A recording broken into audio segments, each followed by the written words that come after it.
Welcome to the Swirl Suite, everybody. Hey, Tanisha, how are you? What's up? I'm good. How are you? You sound like you're in a mood. A mood, but I don't know what mood it is. Okay. I don't know if I'm tired, if I'm delirious. I don't know what's happening. Okay. That's fair. That's fair. What is life like during a pandemic in Paris this week? Oh, we're not in a pandemic no more. We're fine. Things are back to normal. Wearing masks in the street. It's no pandemic. That never happened. We just get into it. It's regular. Well, lucky you.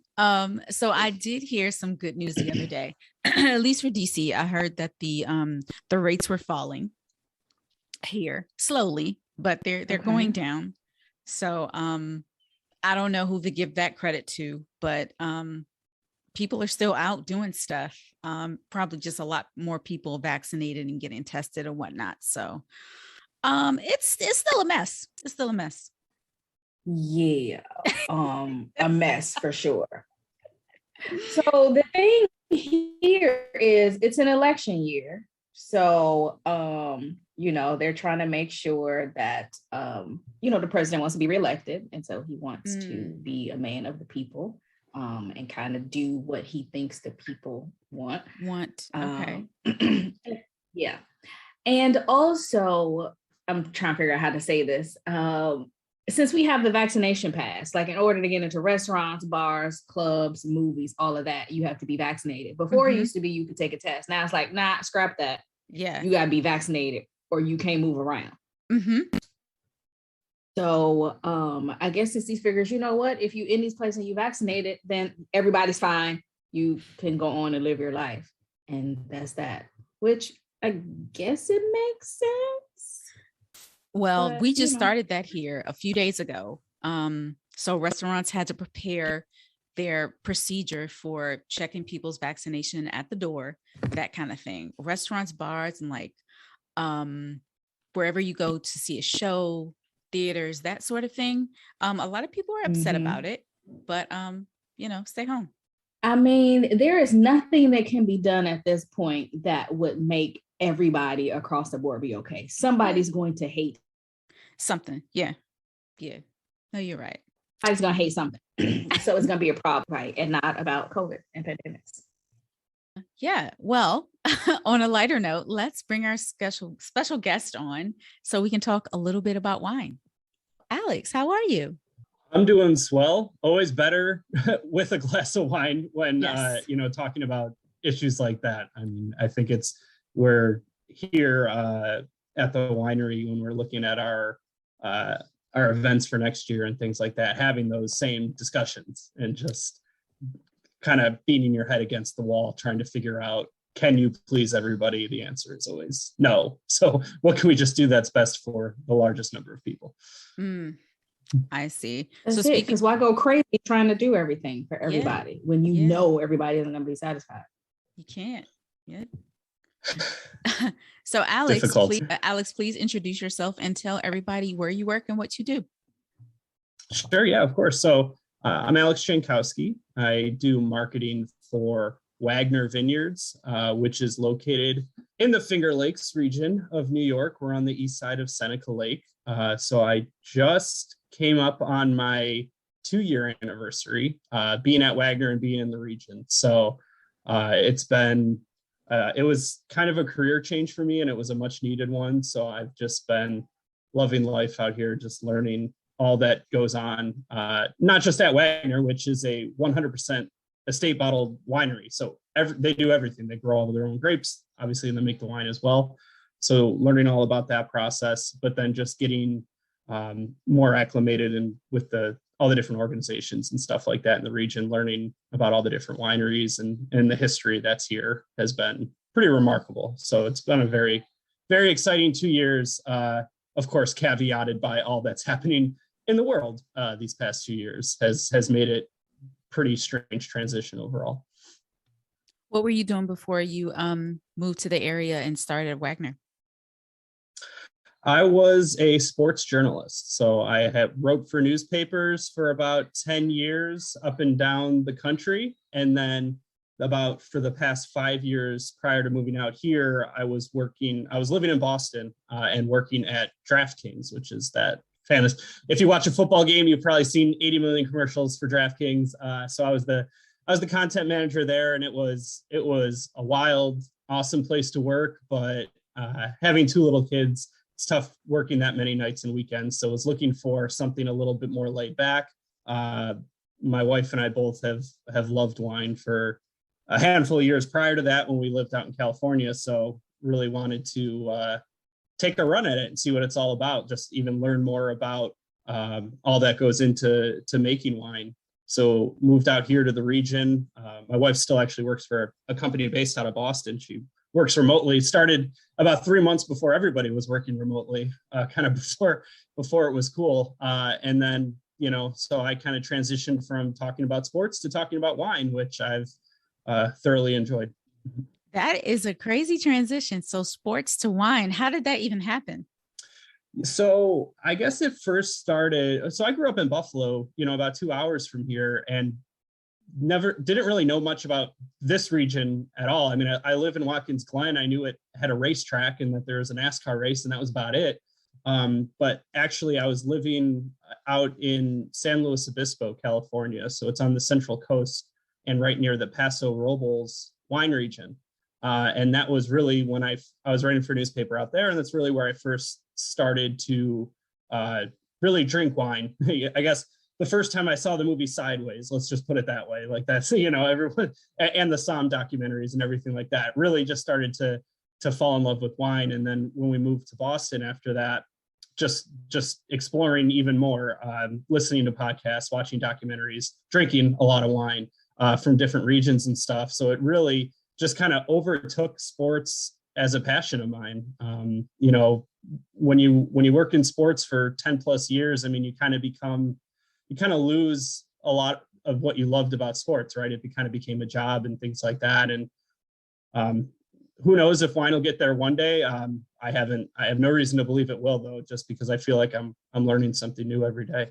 What would you say, like, since you're a journalist, what would you say the marketing or the journalism behind sports and wine, what would be the difference? So I would say the biggest thing that I've had to adjust to is, so when you work for a place like DraftKings, anybody else who's doing that same job or offering that same service, they are your rival, right? That is your competitive, that is the business that you are competing against. So I was in that mindset a lot. And it was a lot like you would be playing sports, right? There's 2 teams, one of them's going to win. You want it to be your team. And then to come out here and really just come into wine in general and learn so much more about the camaraderie that is amongst all the grape growers and winemakers in this region. It took me a minute to really, start working with folks who have the same job as me at other wineries here, and really like, how can we collaborate and work together? Because the farmers, the grape growers, they all do that. They're sharing equipment, they're sharing ideas, and really, living the philosophy of a rising tide, raises all ships. So that for me was a bit of a transition. And I feel I'm a much better person for it. Like there's, we're all working together. It's just a much more harmonious atmosphere. I would say there's a lot of similarities in terms of how you market something or how you tell a story. I mean, I think that's something that I've tried to keep with me throughout. It's what I loved about journalism, being able to tell stories. And I feel like I work at a place that has a pretty remarkable story. So doing all I can to show that in different ways and still tell that story has kind of been a line that's run through really my whole career. I've noticed that there's a really nice camaraderie with wineries in the Finger Lakes and even in Pennsylvania, Maryland, and then also in California. Tanisha, do you have that camaraderie? Have you seen that in France? Absolutely. In the different regions, they will have that camaraderie with each other. I mean, I'll be at tastings and they'll be so busy talking to each other that like they can't pour me wine. I'm like, are you here to work or are you here to talk to your friend that you didn't see from across the river? Like, what are you doing? But they definitely have that where they like to be around each other. They like to talk and share stories and that kind of thing. They don't look at it as a competition when they're making wine. They look at it as we have a good product and we want to share our region, this typicity, this, you know, everything that our region is, we want to share that with other people. So they look at it like that. Okay. All right. That's not too bad. That sounds sort of friendly. It's friendly-ish. I French can be shady, so you know how that goes. Well, I think as far as like France and some of the older world regions go, I mean, there's so many rules and regulations already. Like you're almost kind of already working on just this one plot of land anyways. So, you know, you're not really fighting over or anything territorial because you're all, you know, you're kind of set in where you are and what grapes you can grow. And for a region like the Finger Lakes, it was all just about, well, we need recognition. We need people to actually take us seriously and actually try our wine. So the only way we're going to do that is if we can have more than just one, you know, winery or one winemaker or even just one part of the lake being talked about. We really need everybody to come and realize how much can be done here.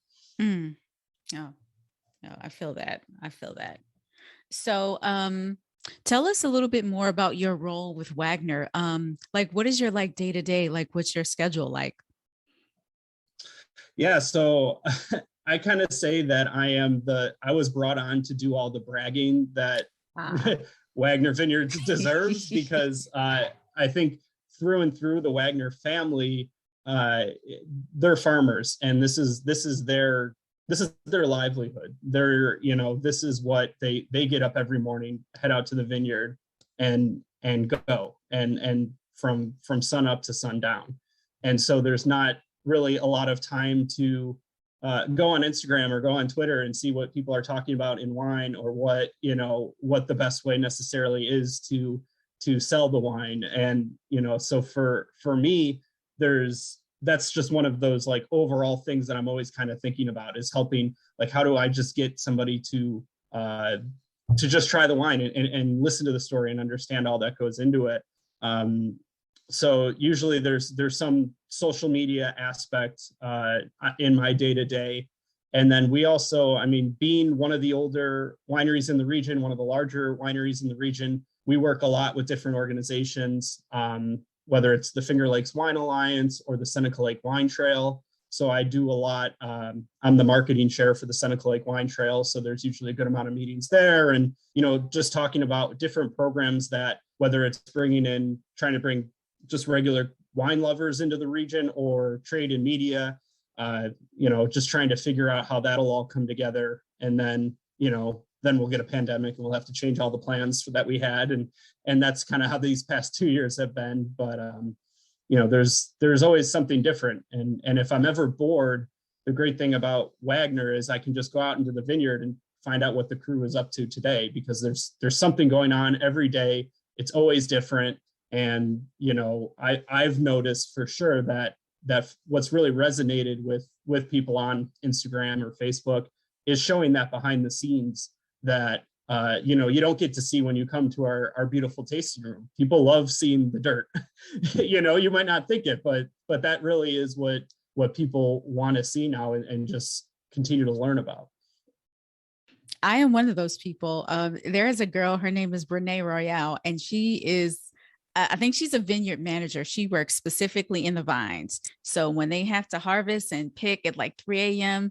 before the sun comes up, like she's out there and she is showing pictures of rattlesnakes and bats in her house and like rats eating up her engine because she lives on a farm. Like it is a mess, but it's wonderful. I love watching it. So no, you're absolutely right. Yeah, we harvest for rosé, we harvest our Cabernet Franc at midnight every year. And so I went out with the crew and we have a drone that I do for a lot of our video footage. And this is my first time ever flying a drone in pitch black. And, you know, you try to bring it up into the air and it's telling you, just so you know, we can't tell you if you're about to run into a tree or anything because we can't see anything. I'm like, no, it's fine. So I just kind of follow the harvester maybe one of the more scarier, because that's not something I paid for. That's something that ownership paid for. So it would not be great if I flew that drone into Seneca Lake on accident. But thankfully we got, some pretty remarkable shots. But again, just showing like, this is what they do. This is the things that, when we're talking about appreciating everything that goes into a wine, this is what we're talking about: getting up at midnight or staying awake, as the case was, without any gripes or anything. This is just the work, and it's what needs to get done. I would still have some gripes though. I mean, I would do it. But I would complain the whole time. Complain the whole time. The whole way. Like, it's pitch black out there. Like, this is crazy. But the wine. I was a harvest intern for one day at another winery when I was deciding to come out to the region. And that one day was enough for me that I'm like, yeah, I can get my hands dirty and stuff, but much rather stay on the marketing side of it, at least at the start. I think that's about how long I would last, a day. If I made it through the whole day, I'm like, my hands are delicate. It's hot out there. You bent over the whole time. Mm-mm. I mean, you're in dirt. Like, no, that's not for me. So Alex, like, what kind of grapes does Wagner grow? So Wagner grows 20 different grape varieties. It's pretty wild. So the family has been growing in the region for over 100 years. And a lot of the varieties that they were growing initially were native and French American hybrid varieties. So not necessarily varieties that, a wine lover might really see too often on the shelves, things like Deschanac, Cayuga, Niagara. These grapes were what, really kind of started the region that back in those days. But as more and more folks started to experiment, the main man being Dr. Konstantin Frank, who came over from the Ukraine, was the first to plant vinifera in the 1950s. We started to see that vinifera vines could handle the climate out here. So 7 of the 20 are vinifera varieties, our largest planting being Riesling. We have about 62 acres of Riesling, which is the largest in the Finger Lakes. And we love Riesling, obviously, because of how versatile it can be. I mean, whether it's sweeter or dry style wines. And we're seeing that with Cabernet Franc as well. So we're starting to expand our Cabernet Franc plantings also. Wagner's been around for a long time. I think I saw 1979 in your email. What's special about Wagner to have them around for so long? I think there is an earnestness that translates with folks. I mean, that again, the family was lifelong grape growers, even prior to 1979. What stopped the Wagners from opening a winery earlier was the licensing and the organizational structures and the licenses you needed to operate a winery at that time were really made it so only very large conglomerate wineries could operate. So they grew grapes and then sold them to much larger wineries. But then there was something called the New York Farm Winery Act in 1976, which opened and allowed smaller winemaking to happen. So we opened our doors in 1979, and from that day, we've really just had the philosophy of over delivering on value and, just showing people the types of wines and the grapes that we can grow out here. So that's, been the philosophy since day one. And I think, part of my job was almost, when I came in with, let's say, like fresh eyes, just as somebody who wasn't really from the region, but had, more of a marketing background, is, let's remind people, just because we've been around forever, we're still trying new things. We still have, we're still doing all we can to keep evolving and making better and better wines. And it's been the case, and it really makes my job easy because I don't have to do a lot of sugar coating or anything like that. I mean, I can really just flip on the video and show people what's happening. And I know it's going to be authentic. I know it's going to be genuine, and people certainly appreciate that. Maya Johnson Dunn, she wrote a piece Wagner Vineyards, Disrupting the Wine Industry with Care. And you were all up and through the article. And kudos to you for the movement that you started. So tell a little bit about what you did at Wagner. Yeah, so Maya's piece resonated with me just so much on so many different levels, because I think I wouldn't have wanted anybody else to write that article than Maya, who has lived in the region, who has experienced things in the region as a Black woman that I myself would never experience. And I think it's important to shed light on that. So, you know, all I'm trying to do is, you know, make sure that we're doing all we can here at Wagner to continue to make wine and our wines and our region as accessible and welcoming to everybody as possible. And I think, you know, over the course of the past year and a half, especially, it's continued to be clear that having that as a philosophy that, you know, is in your head and you're just talking about isn't good enough anymore, because there are a lot of people in a lot of different communities who need to know before they go somewhere that they are going to be cared for, that they are going to be protected, and that our staff is going to make sure that if a situation arises, we're going to, you know, have their well-being top of mind and have that as our top priority. So, you know, that's something that I'm very lucky and glad to say that when I started to talk to our ownership about, they were behind me 100%.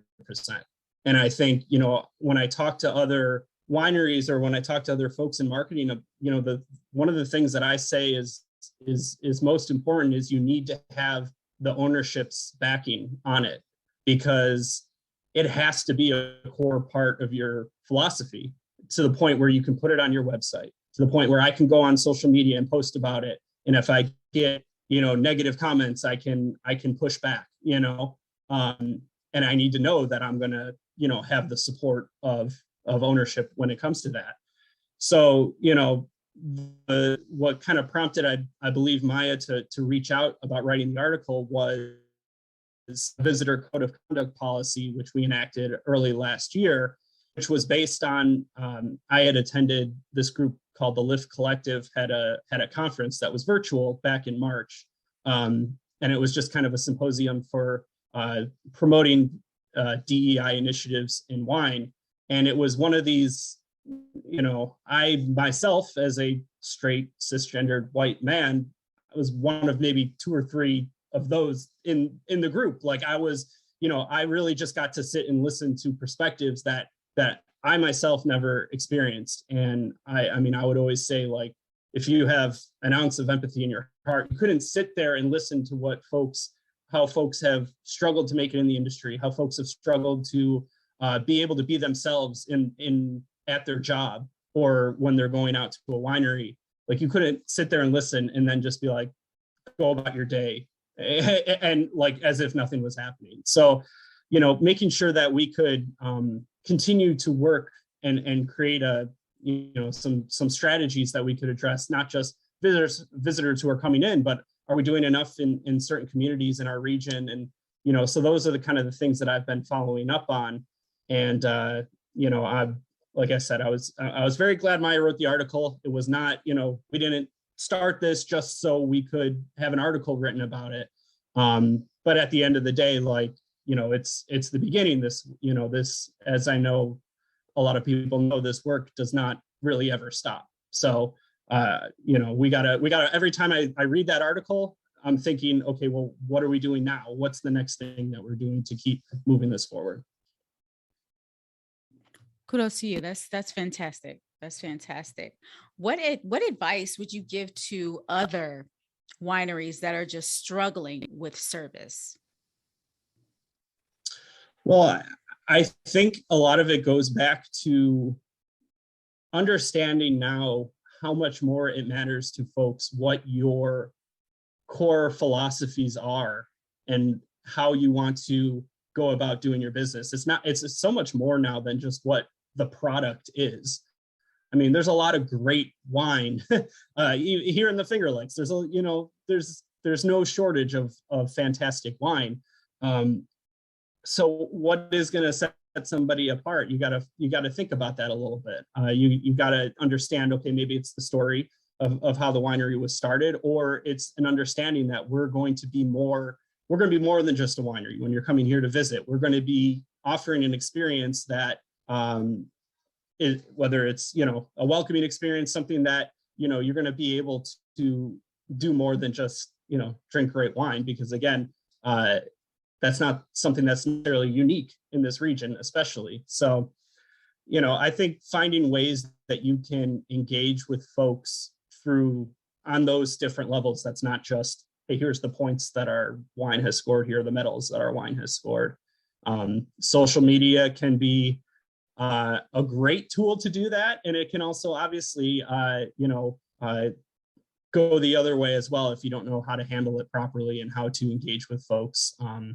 But I mean, time and time again, for me, just being transparent and being authentic about it is always the best way that I've found, at least.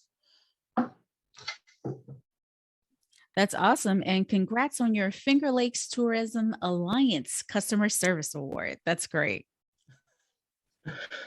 Thank you. That was that was a surprise. It was at this large kind of year-end Zoom call, and everybody kind of was on mute with video off, and so as was I, and I was kind of just starting to start to check email and things like that, and I heard them describing the winner, and when I heard young man in east side of Seneca Lake, I'm like, oh, wait a minute, I should probably take my video off or put my video back on here and make sure I'm paying attention. But yeah, no, that was great, and I think I certainly think it's a testament not just obviously to myself, but to all the different and people who have helped me when I first moved out here, because it was tough to go, to move out here, and then 3 months later there's this huge pandemic and you have to completely shift any sort of strategy or anything like that. I mean, we had to go virtual. We had to start figuring out how we can bring people into the tasting room and into the vineyards without actually being able to come here. So yeah. Challenging, but fun too. Yeah. Hopefully more businesses and more wineries start to follow in your footsteps. I think a lot we're almost forced to, in a way. I mean, I think, in stories of wineries that had to put an e-commerce platform up in the middle of the pandemic so they could start selling wine online. I think those who were able to quickly do that, if they hadn't had it already, I definitely saw the benefits of it. But yeah, definitely forced some to rethink things. Cool. So we have some closeout questions for you. And Tanisha, you can jump in too. Okay. The first question is, have you ever had grape pie?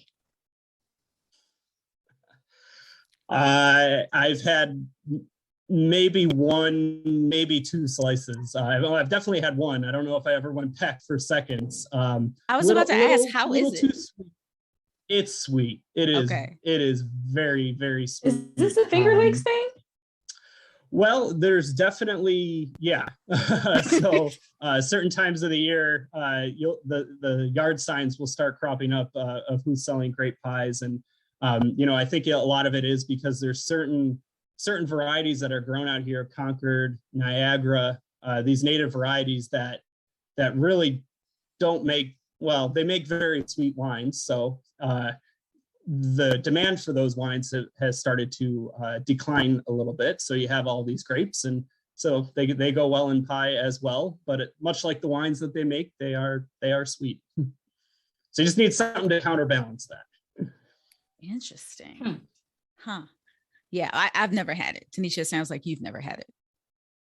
And I don't think I want it. You mean I didn't do a good job? I didn't sell you on it? My reaction? That was going to be a hard sell, though. That was going to be a hard sell. Hard sell. Yeah. All right. How do you like your wings? Drums or flats?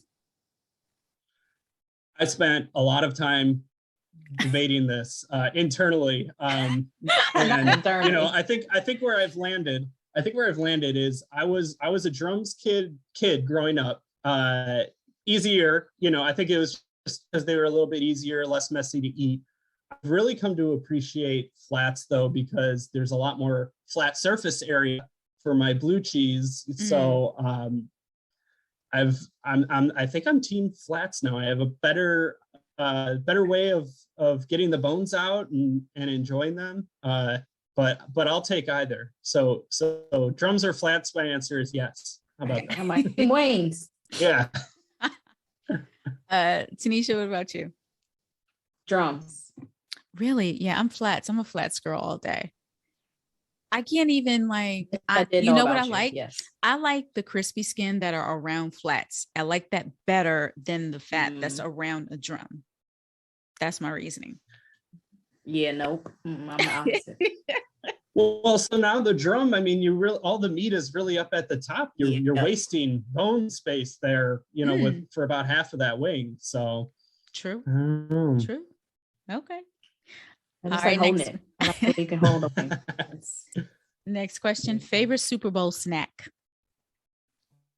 Nacho. So okay. Loaded or just loaded? Loaded. Literally everything. Everything from sour cream to guacamole, salsa, everything. Black beans, tomatoes. I like when the chips get a little soggy from everything being loaded on there. Yeah, you pull it up and it's like just a corner because all the chips break because they all, yes, I want. Mm-hmm. Yeah, you can empty pretty much the pantry out, and then I watch the TV show Chopped a lot with my wife, and like nachos, you could put them all, whatever's in the basket, just make a nacho, and that'll take it. And you guys you've converted me. I mean, because I was just going to say like chicken wing dip or something, but I now want nachos. So that's added. That's on the list now. Mm-hmm. Sure. Yeah. Because wings are good too as a snack for Super Bowl. That's a good Super Bowl snack too. Yeah, I agree. Yeah. Choice of donut. How do you like your donut?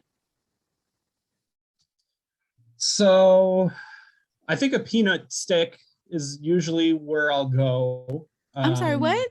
So it's like a glazed donut, and then there's like crushed peanuts on it. Got it. Pretty I can always get down with that. I was Googling that I don't on like the side. I don't like a lot of like jelly or custard filled. Yeah, I mean, half of it you're just spending trying to get to that middle, and then it really usually is a mess right after that too. Because it's gonna squirt out on your face. or on the other end and fall down, and then you don't, it's a waste. On your shirt. Yeah. Mm-hmm. Yeah. What do you think? Follow-up question about wine pairings and donuts. Ooh. Yes or no? Donut wine pairings. Yes. Could you be convinced to give it a try? I've done that before. And you wouldn't even have to convince me hard. Mm-mm. No. Mm-mm. Just a small suggestion, and we're in. I have had like a cinnamon. Pie. I've had sugar cinnamon donut, cake donut with, I think it was Sauternes, and it was good. Okay. It was very good. I could see it going with a Riesling, actually. Yeah. Yeah. Yeah. A little bit on semi-dry or one of the sweeter ones. Yeah. Also, cake donuts are my favorite. Are they? Oh, they're not my favorite. Yes. They're my favorite. I like yeasty donuts. I like the super big yeasty donuts. If I'm gonna have a donut, then I'm gonna have a donut, and it's gonna be, you remember, I don't know if you guys have Shoppers Food Warehouse in New York, but Tanisha, Shoppers, right? Mm-hmm. So Shoppers has massive colossal donuts. Yeah, massive colossal yeasty donuts. And I'm a plain Jane. I just like chocolate frosting. No, cake donut, Dunkin' Donuts, the blueberry one that has like a little bit of glaze on it. That's the one. Okay. All right. I ain't mad. All right. Last question is for Alex. If you could sip with any football player, who would it be? If I could only pick one. So will come as no surprise that I'm a Buffalo Bills fan, having grown up there and spent probably more than half my life watching them lose a lot, but they're good now, which is exciting. But so I was going to pick any one of my favorite Bills players, but I realized, like, if I'm going to be sipping wine, I want to be sipping wine with somebody who's going to appreciate it as well and be able to, like, we can talk about whatever it is we're sipping. So I went with a non-Bills player in Charles Woodson, who not only I've had his with wine, but also, you know, bourbon as well. Like, the guy, he's got great taste. So I feel like, you know, whatever bottle it is that we're sipping, like, I will really be able to have a back and forth about it. So Charles Woodson would be my answer. Oh, that's a really good answer. Really good answer. Awesome.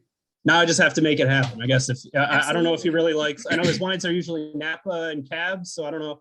Maybe he's got to try some cool climate reds out here in the Finger Lakes. And some great pie. Yeah. Well, this was such a fun conversation, Alex. Thank you for joining us today. Thanks, Alex. Oh, no problem. Thank you both so much for having me. Hopefully see you out at the Finger Lakes again sometime. Absolutely. Oh, before you go, where can everybody follow you and Wagner?